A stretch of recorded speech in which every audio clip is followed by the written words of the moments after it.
Interprète! Interprète!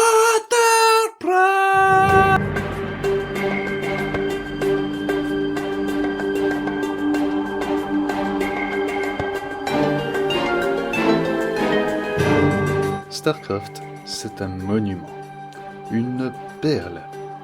Osons les termes récents, une masterclass du jeu vidéo sous tous ses aspects qui a marqué une génération au-delà des sphères de niche. Voici une présentation sommaire des différentes races qui peuplent cet univers de fiction. Au départ, il y a le vide, puis l'Exelnaga, dieu omniscient et omnipotent ayant créé l'univers. Pour peupler cette galaxie vide, ils ont créé deux races distinctes lorsque l'un d'eux s'est scindé en deux parts égales et complémentaires. Les Protoss, premiers-nés des dieux, sont l'expression ultime de la psyché, des extraterrestres extra-lucides et très spirituels. Ils parlent par télépathie et maîtrisent des technologies paraissant invraisemblables. Les portails et la téléportation, l'intelligence artificielle, la sauvegarde de pensée et tant d'autres. Ils mènent une guerre sans merci contre leurs opposés et ennemis permanents. Les Zergs. Cette race belliqueuse est une parodie de la vie sauvage et des animaux, expression ultime de l'évolution physique et de la force brute. Leur espèce variable, contrairement aux Protoss, qui naissent tous pareils avant de se spécialiser, ils ont évolué en machines de guerre vivantes, capables de déchiqueter un blindage trempé d'un simple coup de griffe. Plusieurs subtilités entrent en compte concernant les Zergs, et nous en reparlerons plus tard. Dans cette guerre perpétuelle, arrivent les humains. Ils ont lancé une colonisation de masse de cette nouvelle galaxie lointaine, se faisant désormais appeler Terran. Les Terrans sont des êtres humains du XXIIIe siècle. Autrement dit, à l'image de l'Empire de Warhammer 40 000, ils ont une hypertechnologie semblant être alimentée par des réacteurs à énergie perpétuelle. Perpétuelle? Haha, pas tant que ça. La technologie de chacun dépend de deux ressources, plus ou moins disponibles en fonction de chaque biome planétaire. Et déjà à l'époque de la sortie du premier opus en 1998, on pouvait trouver une variété remarquable entre ces différents biomes. Planètes volcaniques, luxuriantes, glaciales, désertiques, quelques archipels perdus dans une immense étendue d'eau. Cette planète abrite-t-elle une cité-état, une ruche, ou des phénomènes naturels particuliers? Il est possible de penser, à tort, que la licence StarCraft, c'est deux jeux et une immense communauté ainsi qu'une place de choix dans les compétitions e-sportives. Non, StarCraft, c'est un premier jeu, 3 extensions, un deuxième jeu et encore 2 extensions. Et maintenant, je me lance le défi de résumer tout cela de manière courte et compréhensible. Le premier acte du jeu nous présente la Confédération Terran. Les premiers colons humains arrivés avec leurs gros sabots dans cette galaxie qu'ils ne connaissent pas. Le joueur incarne un commandant Terran, très vite rejoint par une figure héroïque en la personne de Jim Raynor. Raynor, c'est un rebelle, un mec qui aime pas l'autorité et qui a juste envie de vivre tranquille dans son coin. Malgré lui, il se retrouve contraint de rejoindre une coalition créée et dirigée par un certain Arcturus Mengsk. Dans cette guerre ouverte entre rebelles et confédérés, arrive un agent spécial, un agent secret, un Ghost. Les Ghosts, ou fantômes si on a envie de traduire, sont des Terrans qui ont sporadiquement développé des pouvoirs psychiques et se retrouvent conditionnés à être les agents secrets les plus efficaces que les Terrans puissent produire. Tous les éléments s'imbriquent parfaitement. La révolution engendrée par Mengsk est en plein essor et couronnée de réussite. Mais, en parlant d'Arcturus, ces méthodes radicales posent un peu des soucis d'éthique. Notamment à Jim. Tous ses soupçons et cette méfiance étaient bien fondés. Lors d'une mission d'extermination des derniers fidèles confédérés, Arcturus montre son vrai visage. Il est dévoré par l'ambition et va faire tout ce qui est en son pouvoir pour être le maître incontesté des Terrans dans cet univers, quitte à sacrifier ses meilleurs éléments. Sarah Kerrigan meurt sur la planète Tarsonis, complètement submergée par une nuée de Zerg. Jim est furieux. Il est convaincu qu'Arcturus aurait pu agir et sortir Kerrigan de là. Mais rien n'y fait. Alors que le Dominion Terran, dirigé d'une main de fer par Arcturus Mengsk, prend la place de la Confédération, Jim est dévasté. Il crée une scission à lui seul et quitte définitivement le Dominion. Le deuxième acte de cette histoire vous place dans la peau d'un Cérébra. Les Cérébras sont des Zerg intelligents à qui le maître a laissé un minimum de libre arbitre, relayant la volonté du maître-esprit. Le maître-esprit Zerg est une création destinée à contrôler les saints qui regroupe tous les Zerg existants. Non content d'être un dirigeant omniscient, le maître-esprit a le privilège de commander. En écoutant les murmures du vide, il sent sa fin approcher. Les Protoss sont plus vaillants que jamais. Les Terrans mettent énormément de désordre avec leur campagne de suprématie. Il en vient à créer une autre super-entité telle que lui, un dirigeant indépendant, dont le cocon sera confié au Cérébra incarné par le joueur. De ce cocon va ressortir la Reine des Lames.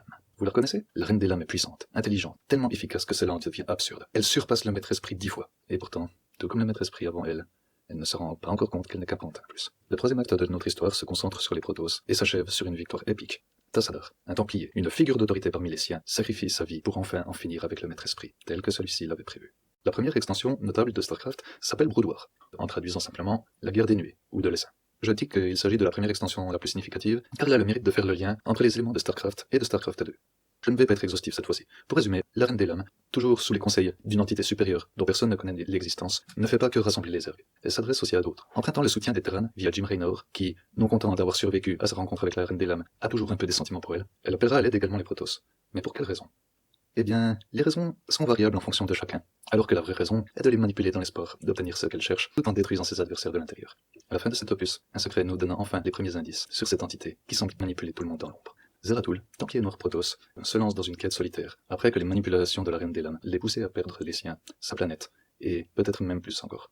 Lancé dans une recherche effrénée, il commence à peine à distinguer le sommet de l'iceberg. Un laboratoire de recherche s'affaire activement à assembler de l'ADN Zerg et Protoss, alors que cela est complètement contre nature, mais possible grâce à la technologie Terran, pour créer ainsi des êtres parfaits. Le deuxième opus de cette série commence du point de vue Terran. Jim est forcé à se cacher, sans ressources, sans soutien, à part peut-être une légère opinion publique. Il mène toute une campagne de fidélisation et de dénonciation contre l'empereur Mengsk. Ceci étant, les choses ne se déroulent pas comme prévu. La Reine des Lames et son dessein tout entier envahissent la galaxie, comme ressortis du néant après une pause indéterminée. Jim va devoir commander, faire des choix, s'adapter, quitte à devoir faire avec des personnes qu'on ne peut pas qualifier comme étant de confiance. Toutes les recherches et reconquêtes de l'opinion publique engendrées par Jim arrivent à un point crucial, malgré un arrangement paraissant douteux avec, je vous le donne en mille, le fils de son pire ennemi. Jim a du charisme, il gagne les cœurs et les esprits. La perte de Sarah, ce jour à Darsanis, le hante encore dans ses cauchemars. Dans l'espoir d'en finir définitivement avec la Reine des Lames, équipé d'un artefact dit d'origine Xel'Naga, il organise un raid sur la planète Char, où, après avoir survécu à des nuées et des nuées infinies de troupes Zerg, utilise l'artefact en question pour purifier cette planète de ses habitants belliqueux et de l'influence néfaste qui les dirige. Sarah Kerrigan est sauvée.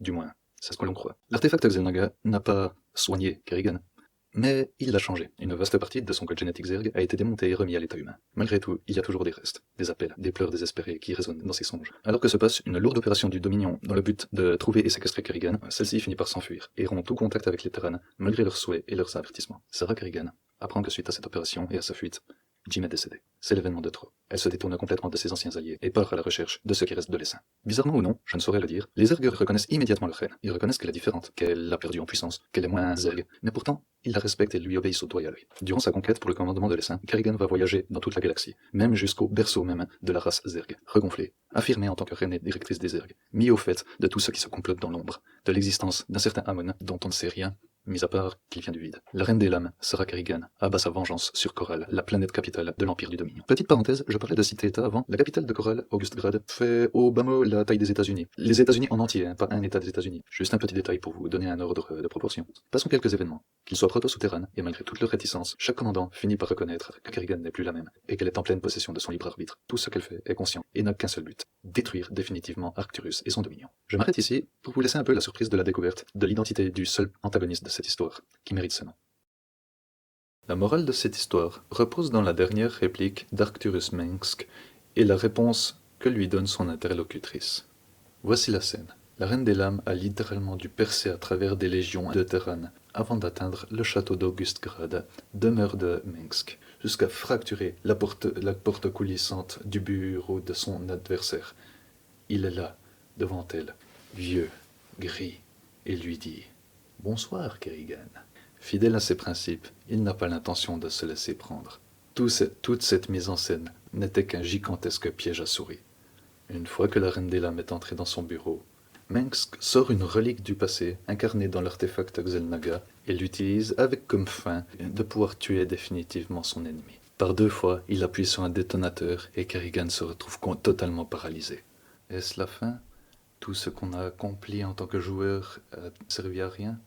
Est-ce que Mengsk a gagné? Non. C'est à ce moment que Jim apparaît dans son armure. Il prend la main d'Arcturus tenant le détonateur avec son armure mécanique. Il la serre jusqu'à la casser, tout comme le détonateur. Il lui prend la tête, il lui colle un chokeslam. Et après... Ah! Pardon. Ah! Désolé, j'ai un résidu de fanatisme qui vient de sortir là. C'est bon, ça va mieux. Arrêtons de nous disperser. Kerrigan se relève, à l'aide de ses appendices ressemblant à des ailes sans peau. Elle plaque Arcturus contre les écrans de son superordinateur. Elle regarde droit dans les yeux, lui dit toutes ses vérités. Arcturus répond « Je vous ai transformé en monstre, Kerrigan !» Et elle répond « Non, tu nous as tous transformés en monstres. » Malgré la création, la technologie et ses applications, tout ce que nous nous forçons à accomplir, même au détriment de notre santé. Saisissez-vous le sens du titre actuellement. Que ce soit George Orwell ou Starcraft, chaque œuvre traite de la dérive des puissants, que ce soit à l'échelle planétaire, à l'échelle d'un pays, ou même universelle, ou à l'échelle d'un studio de jeux vidéo. Et si le but n'était pas de rester en vie, mais de rester humain? Voilà, cette vidéo arrive à son terme. N'oubliez jamais que les interprétations, c'est comme les avis ou le visage. Tout le monde en a au moins une, et même parfois plusieurs. Donc, partagez vos interprétations personnelles en commentaire. Et cette vidéo aussi. Osez en parler et confronter vos visions. Tout comme d'appuyer sur le bouton j'aime en dessous. À la prochaine!